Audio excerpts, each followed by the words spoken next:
Assalamualaikum warahmatullahi wabarakatuh. Mari kita lanjutkan tadarus Al-Quran dan terjemah tafsir Jalalain. Sekarang kita surat Al-Maidah ayat 21. A'udzu billahi minasy syaithanir rajim. يا قوم ادخلوا الأرض المقدسة التي كتب الله لكم ولا ترتدوا على أدباركم فتنقلبوا خاسرين. Hei kaumku, masuklah kamu ke tanah suci yang disucikan, yang telah ditetapkan Allah bagi kamu, telah dititahkannya untuk memasuki, yaitu tanah Syam, dan janganlah kamu lari ke belakang, berbalik arah, surut karena takut kepada musuh. Nanti kamu menjadi orang-orang yang merugi dalam usahamu. Qalu ya Musa inna fiha قوما جبارين وإنا لن ندخلها حتى يخرجوا منها فإن يخرجوا منها فإنا داخلون. Jawab mereka, hai Musa, sesungguhnya di dalamnya ada orang-orang yang aniaya, sisa-sisa bangsa Ad yang bertubuh tinggi dan bertenaga besar.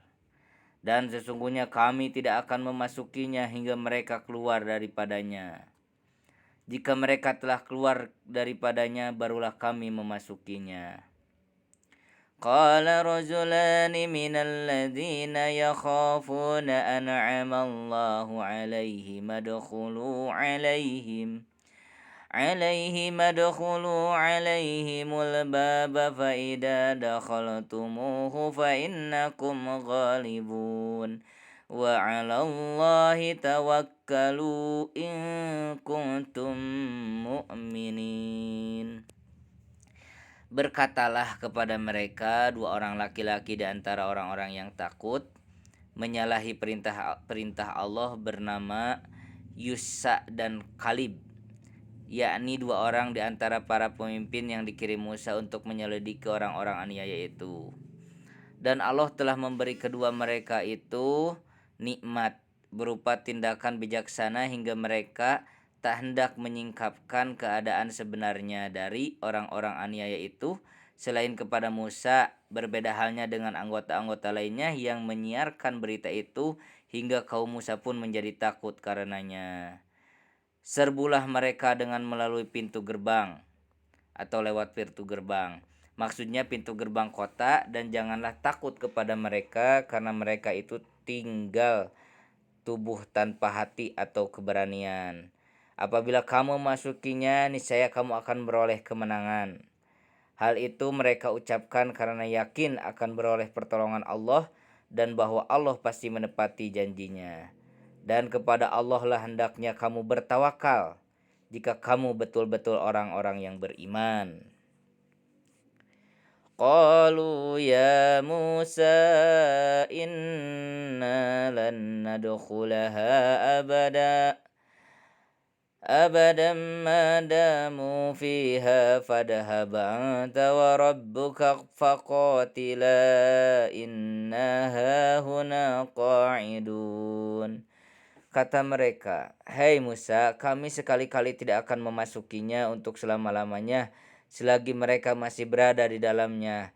Maka pergilah kamu bersama Tuhanmu dan perangilah mereka. Biarlah kami di sini duduk menanti saja, tak ikut berperang.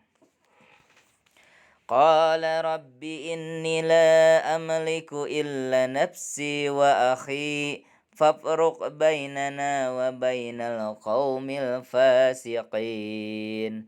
Kata Musa ketika itu, wahai Tuhanku, aku tidak menguasai kecuali diriku dan kecuali saudaraku. Adapun yang lainnya tidak. Oleh sebab itu, paksalah mereka supaya tunduk. Maka pisahkanlah atau ceraikan di antara kami dengan orang-orang fasik itu, yang fasik itu. Qala fa innaha muharramatun alaihim arba'ina sanatan yatihuna fil ard fala ta'sa 'alal qaumil fasiqin. Firman Allah Ta'ala kepadanya, maka kalau begitu negeri itu, yakni tanah suci itu tadi, diharamkan atas mereka memasukinya selama 40 tahun. Mereka akan bertualang tak tahu jalan. Kebingungan di negeri itu. Menurut Ibnu Abbas luasnya 9 pasak persegi. Maka janganlah kamu bersedih, berduka cita terhadap kaum yang fasik itu. Menurut riwayat mereka memulai perjalanan di waktu malam dengan penuh kesungguhan ke arah yang dituju. Tetapi di waktu pagi mereka telah berada kembali di tempat semula. Demikian pula halnya perjalanan di waktu siang hingga akhirnya mereka binasa, mati. Kecuali orang-orang yang di waktu itu usianya belum lagi mencapai 20 tahun. Ada yang mengatakan bahwa jumlah mereka 600.000 orang. Dan di padang itulah, yakni yang disebut padang Tih, wafat Harun dan Musa. Hal itu menjadi rahmat bagi mereka berdua, sebaliknya menjadi azab dan siksa bagi umat mereka. Setelah dekat kematiannya, Musa memohon kepada Allah agar didekatkan kepada tanah suci itu kira-kira dalam jarak sepelemparan batu. Maka permohonan itu dikabulkannya sebagaimana tersebut dalam hadis. Setelah masa 40 tahun itu, Allah mengangkat Yahya menjadi nabi dan memerintahkannya untuk memerangi orang-orang aniaya tadi. Maka berangkatlah ia dengan sisa-sisa Israel dan memerangi musuh yang ketika itu telah hari Jumat. Menurut berita, matahari terhenti selama sesaat menunggu selesai mereka berperang.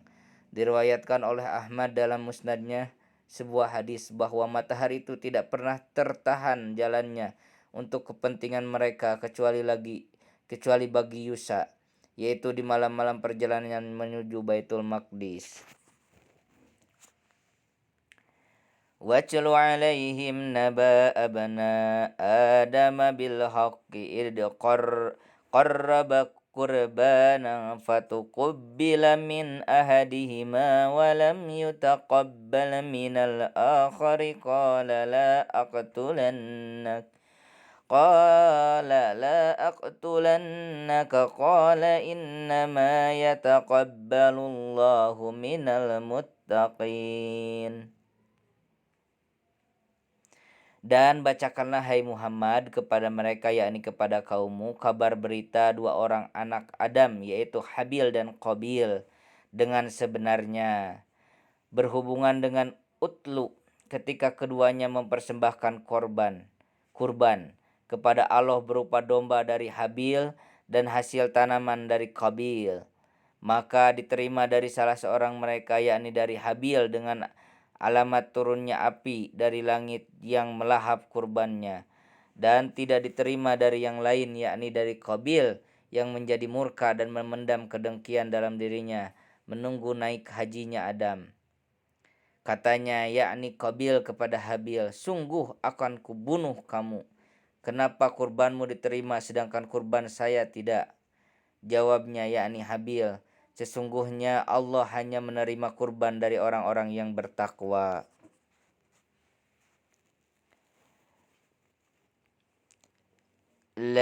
لئن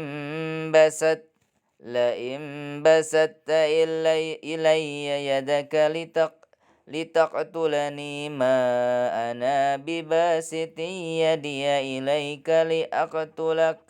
لأقتلك إني أخاف الله رب العالمين. Sungguh jika lah menunjukkan sumpah, kamu mengelurkan atau menggerakkan tanganmu kepadaku untuk membunuhku, tidaklah aku akan mengelurkan tanganku kepadamu untuk membunuhmu. Sesungguhnya aku takut akan Allah, Tuhan seru sekalian alam, jika membunuhmu. Inni uridu an